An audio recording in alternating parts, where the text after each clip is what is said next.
Yobo here, JGopo11, checking out FanDuel quarterback picks for Week 13, courtesy of Spencer Ullenbach. If you want to follow him on Twitter, his handle is Spencer_JL. Taking a look here through the intro, he usually lists a couple of guys you can take a look at. Aaron Rodgers, Tom Brady, Russell Wilson, Colin Kaepernick are all GPP quarterbacks he's taking a look at. A couple of them are cheaper, obviously than Drew Brees, who's the most expensive this week.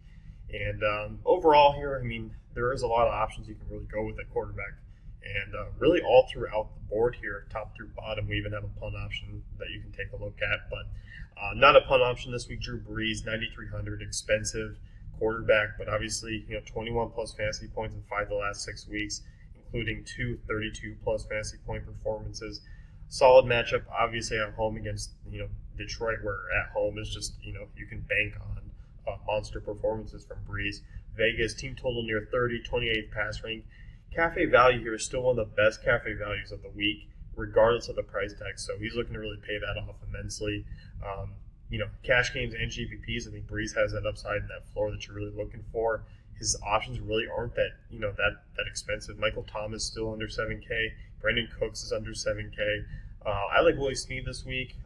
Spencer obviously drops in Kobe Fleener as well, whose snaps have been very up and down over the last few weeks. Josh Hill's even come in. We even saw 3 tight ends be used last week, so obviously a high risk, high reward there with Fleener. But Thomas, Cooks, Snead, all safe options at 9,300. This one's pretty self-explanatory. You know what you're kind of getting out of him. Matthew Stafford for 1,000 cheaper, 8,300. Obviously, this is a guy who is going to have to push the pace a little bit more this week. Usually we see Stafford kind of play that 200 to 225 type passing yard game with a touchdown, maybe 2. This week's a little bit different. We're going to have to see him push the pace a little bit more. Talking, 3 touchdown upside, 300 plus yards. Obviously, great matchup against New Orleans, who secondary has been a little bit better. The defense has improved a little bit, but this is still not a good defense. We saw Jared Goff toss 3 touchdowns against them last week. So overall here, I think you're playing this one in terms of a correlation. You're looking at a good game stack here.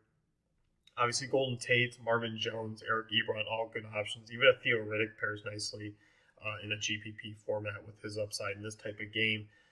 So look at this one. As he points out, while they have been better on defense, Rams, Broncos, 49ers, and Chiefs are not tremendous passing attacks. We saw a couple of good teams before them really light them up. So like this game a lot. As mentioned, this is the highest total of the week. You can really fire away. GPP quarterbacks here. Giants obviously have been a very tough defense this week. Janoris Jenkins, Rodgers Camardi have been solid options at the corner spot. Eli Apple has not been a bad draft pick so far this season. So Big Ben, 8,300, another guy who's cheaper than Drew Brees, but has obviously those big home road splits, averaging nearly 3 touchdowns per game at home, since 2014. So he's been very solid. You're looking at this matchup here, and it's GPP territory for me as well. And I just like Brees and Stafford and other options for a little bit safer. But you look at this upside that he has, obviously the projection nearing 20. You can bank on him. 25 plus, FanDuel point upside. This is a matchup where they need to win. Obviously, I think back and forth, both these teams play high in pace. You can keep that in consideration when kind of looking at a possible game stack here. With all the value kind of out there, you can pair him with an Antonio Brown running back spot. You can go down a little bit. Other wide receiver spots, you can go down a little bit. You can play the correlation of OBJ on the other side.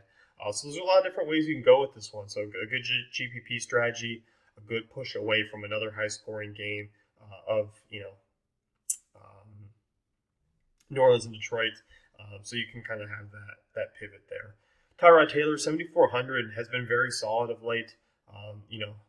Obviously this is a matchup where I pointed out in the DK pod, Tyrod Taylor is, realistically could get 2 touchdowns and a rushing touchdown this week and be a very solid option.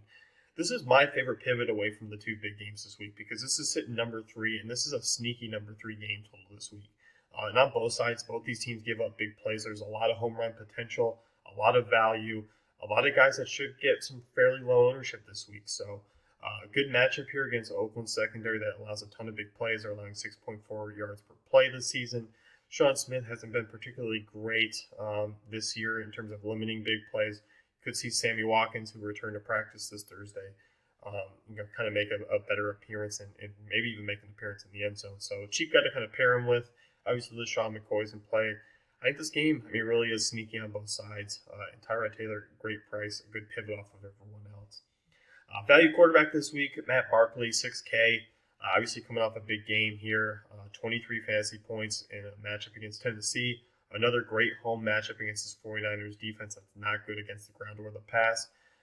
Looking with, obviously Jordan Howard's probably going to be a popular play this week, but I like Matt Barkley at 6K. Doesn't have to do a ton. 200 yards, 2 touchdowns is a viable option. Obviously, he allows you to kind of get more exposure to, David Johnson, Le'Veon Bell, Antonio Brown, Julio Jones, Odell Beckham. Your ability to really kind of pair, Matt Barkley with the cheap Wilson, not Williams, and Cameron Meredith. It works out fairly well because you can use other options from other games and still get that exposure. So I like it in terms of a tournament lineup because you can load up elsewhere. And Spencer does as well at 6K. So you can certainly look at this as a viable lineup construction move this week. So that's going to wrap things up. If you want to check out Spencer's article here on dailyfantasycafe.com, you can do that now. It is up on the site. Be sure to check out the rest of our Week 13 content, cheat sheets, positional breakdown values, podcasts, you name it. It's all up there. We'll see you guys next week.